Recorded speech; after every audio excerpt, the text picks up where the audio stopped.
ជំរាបសួរប្រិយមិត្តទាំងអស់គ្នាស្វាគមន៍សាជាថ្មីមកកាន់ការសម្រាយរឿងលីកេយ៉ុងរបស់យើងបន្តទៀតហើយកុំភ្លេចចុច Subscribe និងដាក់សញ្ញារូបកណ្ដឹងម្នាក់មួយផងដើម្បីទទួលបាននូវវីដេអូថ្មីមុនគេអញ្ចឹងកុំឲ្យខាតពេលវេលាយូរតោះនៅក្នុងពេលនេះយើងឃើញថាពួក Monster កំពុងតែធ្វើការបើកការវាយប្រហារទៅលើក្រុមរបស់លីកេយ៉ុងរបស់យើងហើយជាមួយនឹងក្រុមរបស់ជីនហូឃើញពួក Monster នឹងហើយលីកេយ៉ុងក៏បាននិយាយថាអ្នកទាំងអស់គ្នាពួកយើងត្រូវតែចេញពីទីនេះឲ្យបានឆាប់បន្ទាប់ពីពេលដែលលីកេយ៉ុងបាននិយាយរួចនៅទីកន្លែងនោះភ្លាមក៏ស្រាប់តែញ័រយ៉ាងខ្លាំងក៏ដោយសារតែទ្វារដែលដុងគូបានបើកនោះវាធ្លាក់មកបិទផ្លូវបាត់ទៅហើយដោយដែលគ្នាយើងបានដឹងហើយថានៅពេលដែលយើងវាយ boss នៅក្នុង game Elden Ring ឬក៏ game Sun Wukong និយាយទៅ game ប្រភេទចឹងគឺនៅពេលដែលយើងចូលទៅវាយ boss ទៅគឺវាគ្មានផ្លូវណាចេញទៅក្រៅទេតើតែយើងវាយ boss នឹងងាប់បានវាបើកផ្លូវឲ្យយើងទៅហើយខណៈពេលនោះដែរគ្រប់គ្នាពិតជាស្លន់ខ្លាំងមែនតើហើយជីនហូក៏បានស្រែកថាកុំរត់ទៅណាយើងអាចនឹងវាយ boss នឹងឈ្នះបានលើបែបហ្នឹងហើយលីកេយ៉ុងក៏បានប្រើម៉ាញ់អាចដើម្បីពិនិត្យលើ stat របស់ពួក monster ហ្នឹងយើងឃើញថាពួក monster ហ្នឹងគឺមាន stat ខ្លាំងមែនតើបើប្រៀបធៀបជាមួយនឹងលីកេយ៉ុងគឺថាពួក monster ហ្នឹងឈ្នះលីកេយ៉ុងដាច់តែម្ដងដោយសារតែ stat វាខ្ពស់ជាងប៉ុន្តែតាលីកេយ៉ុងមួយទេប៉ុន្តែអ្នកផ្សេងគេ stat លើហ្នឹងឬក៏បើសិនជាទៀបជាងហ្នឹងតែមួយលេខពីរលេខអីវាអាចវាយស្មារតីគ្នាបានអញ្ចឹងណាហើយចំណុចខ្សោយរបស់ពួក monster ហ្នឹងគឺពួកវាមិនសូវឆ្លាតទេហើយភ្នែករបស់ពួកវាគឺមើលមិនសូវច្បាស់ទេលីកេយ៉ុងឃើញបែបហ្នឹងហើយក៏បានគិតក្នុងចិត្តថាចង្រៃយោមកដល់បានវិវត្តហើយ monster មកវិវត្តនេះពួកវាមិនបានផ្លាស់ប្ដូរទម្លាប់របស់វាទេក៏ប៉ុន្តែពួកវាមានច្រើនពេកហើយពួកវាធំទៀតតែពួកយើងអាចធ្វើវាបានទេខ្ញុំមិនគិតថាអាចជ្រុកតែម្នាក់ឯងគ្រប់គ្រាន់នៅក្នុងការធ្វើជាខាសាច់ទេលីកេយ៉ុងគិតទាំងភ័យហើយក៏បានលើសំឡេងយ៉ុងសុងនិយាយឡើងថាពួកយើងអាចធ្វើវាបានឮយ៉ុងសុងនិយាយបែបហ្នឹងហើយលីកេយ៉ុងក៏បានគិតក្នុងចិត្តថាណាហើយចុះជឿលើអ្នកត្រឡប់ពេលវេលាសិនចុះហើយលីកេយ៉ុងក៏បានស្រែកហៅដុងគូដើម្បីឲ្យដុងគូប្រុងប្រៀបនៅក្នុងការប្រយុទ្ធឮចឹងហើយដុងគូក៏បានប្រុងប្រៀបក្នុងការប្រយុទ្ធក៏ប៉ុន្តែមានម្នាក់ទៀតមកលើចំណោះរបស់គេហើយប្រូមកទៅអីដែរប្រូខ្ញុំមកបានទេចុះខេមរ៉េតដងជន់មួយគ្នាអីខណៈពេលនោះយ៉ុងសុងហើយជាមួយនឹងជីនហូក៏បានមើលមុខគ្នាប្រៀបធៀបថាណាធំជាងណាគេធំជាងនៅទីហ្នឹងមានចេះបន្ថែមដែរពួកហ្នឹងមើលទៅមុខគ្នាមិននិយាយស្អីផងក្រោយពីបានមើលមុខគ្នាអស់ចង់80លានម៉ោងហើយជីនហូក៏បាននិយាយឡើងថាខ្ញុំទៅប្រយុទ្ធបើកឆាកមុនគេហើយជីនហូនិយាយរួចក៏បានធ្វើដំណើរទៅប្រយុទ្ធជាមួយនឹងពួក monster ហ្នឹងដែល monster ទាំងអស់ហ្នឹងមានឈ្មោះថាម៉ាវឃើញចឹងហើយលីកេយ៉ុងក៏បានសម្លឹងទៅមើលយ៉ុងសុងហើយលីកេយ៉ុងក៏បានគិតក្នុងចិត្តថាយើងត្រូវសន្សំម្នាក់បានច្រើនដើម្បីຕົកនៅពេលដែលមានស្ថានភាពបន្ទាន់នៅពេលដែលលីកេយ៉ុងបានគិតរួចក៏ស្រាប់តែយ៉ុងសុងក៏បានឈានជើងដើរទៅមុខដើម្បីប្រហារជាមួយពួក monster ទាំងអស់នោះក៏ប៉ុន្តែភ្លាមនោះជីនហូក៏បានឆ្ងល់ខ្លាំងមែនទែនក៏ដោយសារតែយ៉ុងសុងក៏បានវាប្រហារទៅលើជីនហូឃើញចឹងហើយជីនហូក៏បាននិយាយឡើងថាលោកយ៉ុងសុងអ្នកកំពុងធ្វើអីហ្នឹងហើយយ៉ុងសុងក៏បាននិយាយកាត់វិញថាខ្ញុំគ្រាន់តែចង់តេស្តកម្លាំងរបស់អ្នកទេហើយជីនហូក៏បានតទៅវិញថាប្រហែលមិនកំពុងតែប្រុងប្រយ័ត្នពេកហើយទេយ៉ុងសុងលើជីនហូនិយាយដាក់ខ្លួនចឹងហើយយ៉ុងសុងក៏បានប្រើប្រស័យភ្នែកមើលទៅកាន់ជីនហូបន្តិចរួចហើយក៏បន្តសម្លាប់ពួក monster ដោយចិត្តត្រជាក់តែម្ដងអានេះគេហៅថាសង្គ្រាមត្រជាក់លីកេយ៉ុងឃើញហើយក៏បានគិតក្នុងចិត្តថាដោយអ្វីដែលយើងបានគ្រោងទុកមែនអ្នកត្រឡប់ពេលវេលាគេឲ្យឈ្មោះថាអ្នកដឹងរឿងអ្វីគ្រប់យ៉ាងមិនមែនគេចេះតែដាក់ទេប៉ុន្តែពីអ្នកនឹងពិតជាមនុស្សមែនអត់ហើយលីកេយ៉ុងក៏បានមើលទៅកាន់ដុងគូ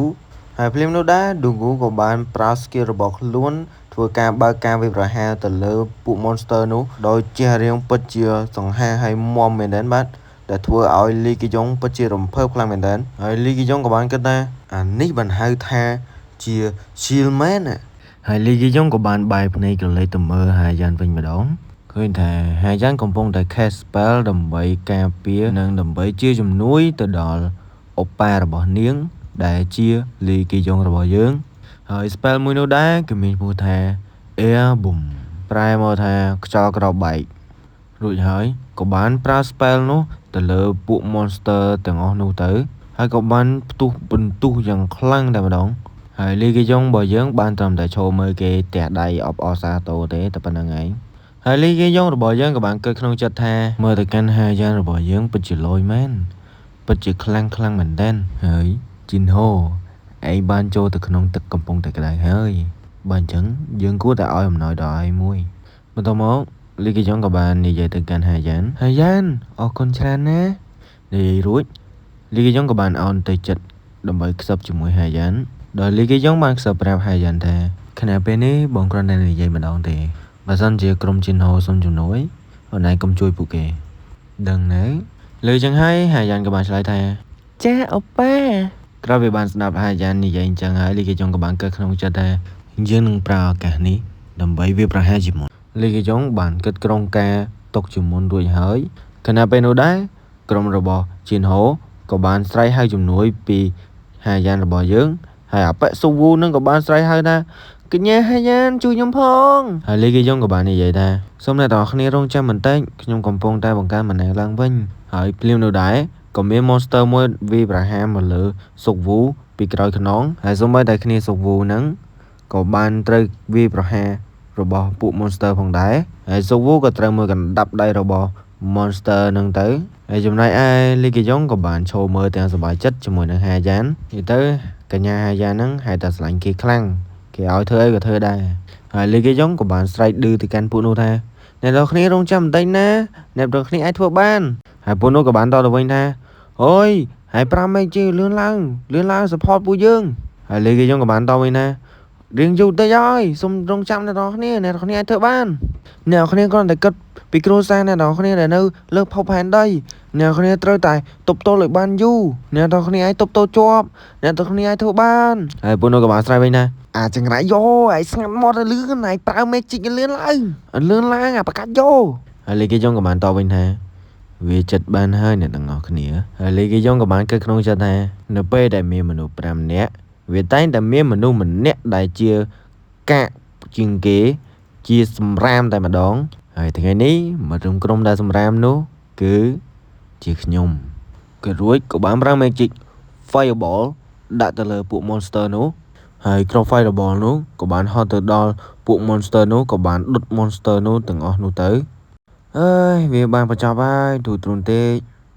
អេដូចជាសល់នៅចំហាយហ៎ពួកវាមិនតន់ងាប់ទេឥឡូវហ្នឹងវាវត្តថែមហើយពួកវាកំពុងតែមកតាមផ្លូវហ្នឹងហើយឃើញ monster បែបហ្នឹងហើយលីគេយ៉ងក៏បានកើតក្នុងចិត្តថាយើង cast spell fireball ដល់ភ្លឺមួយឥឡូវនេះពួកវាមានសម្លៀកបំពាក់ភ្លើងដ៏ស្រស់ស្អាតហើយអនុញ្ញាតឲ្យយើងដាក់ឈ្មោះ monster នេះថ្មីថានិយាយសួស្ដីមកកាន់បិសាចម៉ៅភ្លើងពណ៌ល្ងងអើយដោយដែលបានរំពឹងទុកយុទ្ធធរគឺឈ្នះជានិច្ចមកដល់ត្រឹមនេះ chapter ទី21ដែលជា part ទី19របស់យើងក៏មកដល់ទីបញ្ចប់ហើយសង្ឃឹមថាអ្នកនរគ្នានឹងចូលចិត្តកុំភ្លេចចុច subscribe ដាក់សញ្ញារូបកណ្ដឹងម្នាក់មួយផងហើយអរគុណអ្នកនរគ្នាបាយបាយអ្នកនរគ្នាជម្រាបលាបាទ